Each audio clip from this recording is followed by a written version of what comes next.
I can't express my feelings. I feel empty. It's painful. It's painful to see our house destroyed. What will happen to us now? We don't have a house anymore. There were people left behind even if there's a forced evacuation because they have livestock to take care of. They called me up telling me they were hungry because it's been 3 days since they've had any food. Well, let's bring in Virginia Benosa-Llorin. She's a campaigner for Greenpeace Southeast Asia in the Philippines. Virginia, I really appreciate your time in what I know is a very difficult time for the Philippines and your organization. But what's your team seeing on the ground? We've heard some awful stories coming out of the Philippines. The pictures themselves just devastating. Difficult to imagine what it must be like there right now. Yes, it's really very, very devastating for us Filipinos who's suffering the brunt of climate crisis. In fact, we have teams on the ground that we deployed to check the conditions of the people in the area, and they reported back that it's really very difficult. There's no water in the area.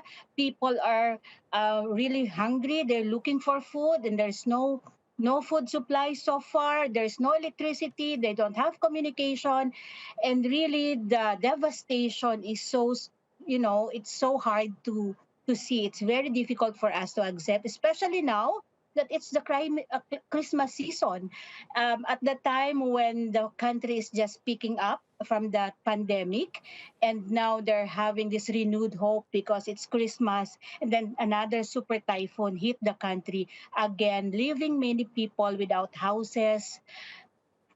People are in the queue for water to drink, for food to eat. It's very devastating.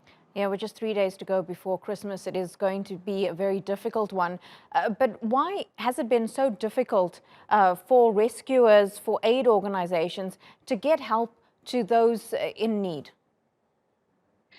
It's very difficult to say because the situation now, the climate change has worsened the condition. No, there has been a lot of typhoons that's happening in the country, but still, because it's being more destructive, the breadth and the scope of the devastation, the scale is becoming more wide, intense, and the typhoon is more destructive. It's very difficult for the government, for people, for those who are responding to the disaster, to the typhoon, to catch up because it's really very destructive, and every year it's happening. The more every time it's more destructive, the more it becomes destructive so far. So it's very difficult for the government to catch up. So our call is for the declaration of a national climate emergency, so that we will have a coherent, concrete, strategic climate action that should be put in place even before and beyond the disaster, the catastrophe. It's so difficult to just move when the typhoon is there, but what we need is a concrete climate action that will put the system in place even before the typhoon has landed, has come to the Philippines, to the area.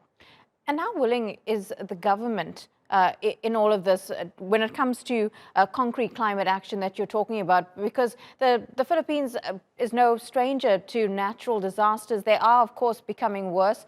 And it's not just impacting the environment, but the people, and possibly, as we heard from one of our correspondents there, creating civil unrest that the government will also have to deal with. Correct. We really think that the Philippine government has to treat the IPCC's latest report, no, as a signal to implement stronger climate action.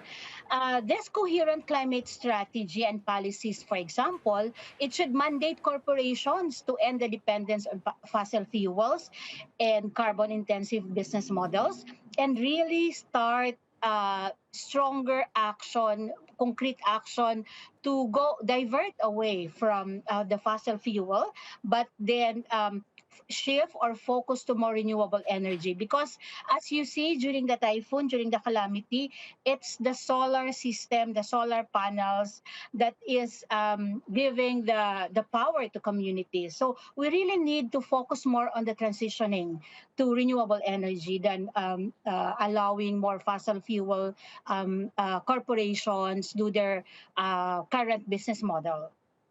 Virginia Benosa-Llorin from Greenpeace, thank you so much for your perspective and your time on this News Hour.